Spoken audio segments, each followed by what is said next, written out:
नमस्कार। आइए इस प्रेजेंटेशन के जरिए आज हम जानेंगे कि ओपन वायल पॉलिसी क्या है और इसे किस तरह से लागू किया जाना है। आज पेंटावेलेंट वैक्सीन बहुत दुखी है। आइए उसी से पूछते हैं कि वो दुखी क्यों है। अरे ओ पेंटावेलेंट वैक्सीन, तुम दुखी क्यों हो? आज ही मेरी सील को खोला गया था और आज मुझसे 2 ही बच्चों को टीका लगा। पहला 10 बजे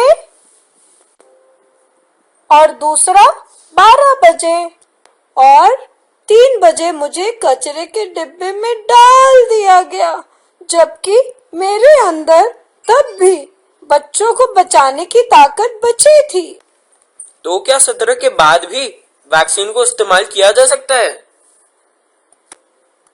हाँ, पहले इसके बारे में कोई दिशा निर्देश नहीं थे, पर 2013 में भारत सरकार द्वारा ओपन वायल पॉलिसी लागू की गई थी, जिसके अंतर्गत कुछ वैक्सीन को खुलने के बाद भी 28 दिन तक उपयोग में लिया जा सकता है।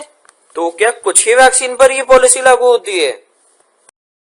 इन वैक्सीन पर ओपन वायल पॉलिसी लागू होती है, जैसे TD vaccine, OPV vaccine, DPT vaccine, hepatitis B, IPV, pentavalent vaccine और पीसीवी। इन वैक्सीन पर ओपन वायल पॉलिसी लागू नहीं होती है, जैसे MR vaccine, rotavirus vaccine, BCG vaccine और जापानीज एन्सेफेलाइटिस। इन वैक्सीन को खोलने के 4 घंटे पश्चात या सत्र समाप्ति पर आवश्यक रूप से डिस्पोज किया जाना है। पर ओपन वायल पॉलिसी को लागू करते समय हमें 5 शर्तों का ध्यान रखना होता है, जैसे एक्सपायरी तारीख ना निकली हो, खुली वायल को लाने, ले जाने व स्टोर करते समय शीत श्रृंखला निरंतर बनी हुई हो, वैक्सीन वायल का सेप्टम पानी या अन्य किसी चीज से दूषित नहीं हुआ हो, वैक्सीन को काम में लेने से पूर्व वायल पर दिनांक व समय अंकित किया गया हो और वैक्सीन वायल का वीवीएम मॉनिटर स्वीकार्य अवस्था में हो। बाकी सब तो ठीक है, पर ये वीवीएम क्या होता है? वीवीएम यानी वैक्सीन वायल मॉनिटर। सभी वैक्सीन वायल्स पे वीवीएम लगा होता है। ये गर्मी से होने वाले वैक्सीन के नुकसान की जांच करता है। यदि अंदर वाला चकोर का रंग बाहर वाले गोले के रंग से हल्का है, तो यानी अभी तक वैक्सीन सुरक्षित है, और यदि अंदर वाले चकोर का रंग बाहर के गोले के रंग से मेल खाने लगे या उससे गहरा हो जाए, तो इसका मतलब है गर्मी से वैक्सीन खराब हो चुके हैं। अब हमें इनका निस्तारण कर देना चाहिए। एक चीज और, वीवीएम सर्दी से होने वाले नुकसान को नहीं जांचता है। और इन वायल्स पे क्या लिखना होता है? जब भी हम वैक्सीन की सील खोलते हैं तो हमें उस पर समय और दिनांक लिखना चाहिए, क्योंकि जिन वैक्सीन पर ओपन वायल पॉलिसी लागू होती है उन्हें हम 28 दिन तक उपयोग में ले सकते हैं। यदि हम दिनांक नहीं लिखेंगे तो हमें किस तरह से पता चलेगा कि 28 दिन के भीतर ही वैक्सीन खुली थी। और साथ ही में जिन वैक्सीन पर ओपन वायल पॉलिसी लागू नहीं होती है उन्हें हमें 4 घंटे तक ही इस्तेमाल कर सकते हैं। अगर हम उन पर भी समय नहीं लिखेंगे तो हमें 4 घंटे का पता ही नहीं चलेगा। हमारी एएनएम इन 5 चीजों का ध्यान रख रही है, इसे कैसे सुनिश्चित करते हैं? जब सत्र से वैक्सीन कोल्ड चेन पॉइंट पर लौटते हैं तो हमारे कोल्ड चेन हैंडलर्स को इन 5 बिंदुओं की जांच कर लेनी चाहिए।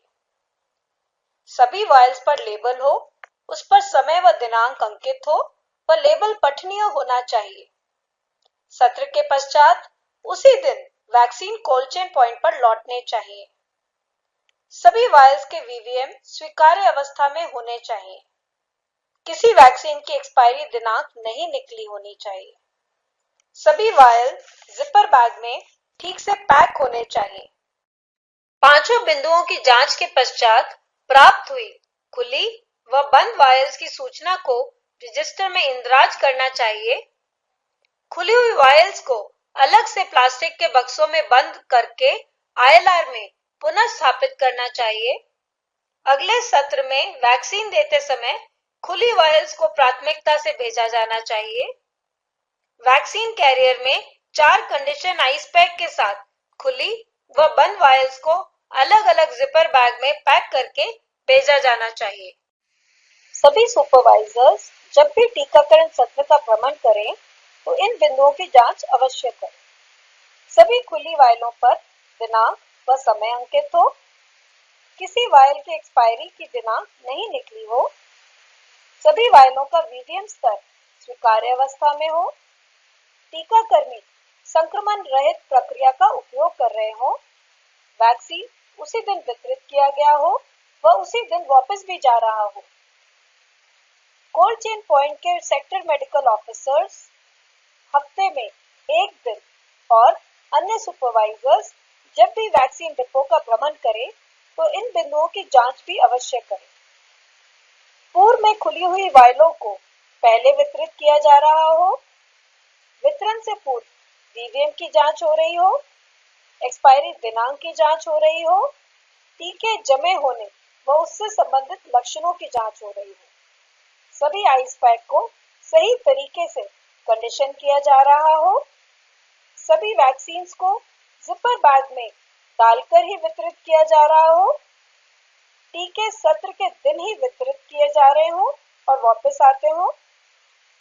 सत्रों के बाद वायलों की जांच के पश्चात ही अलग से प्लास्टिक के डब्बों में पैक करके ILR में रखा जा रहा हो। ILR व डीप फ्रीजर के तापमान की नियमित रूप से दिन में 2 बार जांच हो रही है। अरे वाह, ये ओपन वायल पॉलिसी तो बहुत ही अच्छी चीज है। हम इससे वैक्सीन की वेस्टेज कम भी कर सकते हैं और अधिक से अधिक बच्चों को इसका लाभ भी पहुंचा सकते हैं। अब तो हम इसे लागू करके ही रहेंगे। आज हमने जाना कि ओपन वायल पॉलिसी को किस तरह से लागू किया जाना है और इसे लागू करके हम अपने वैक्सीन की वेस्टेज को किस तरह से कम कर सकते हैं। धन्यवाद।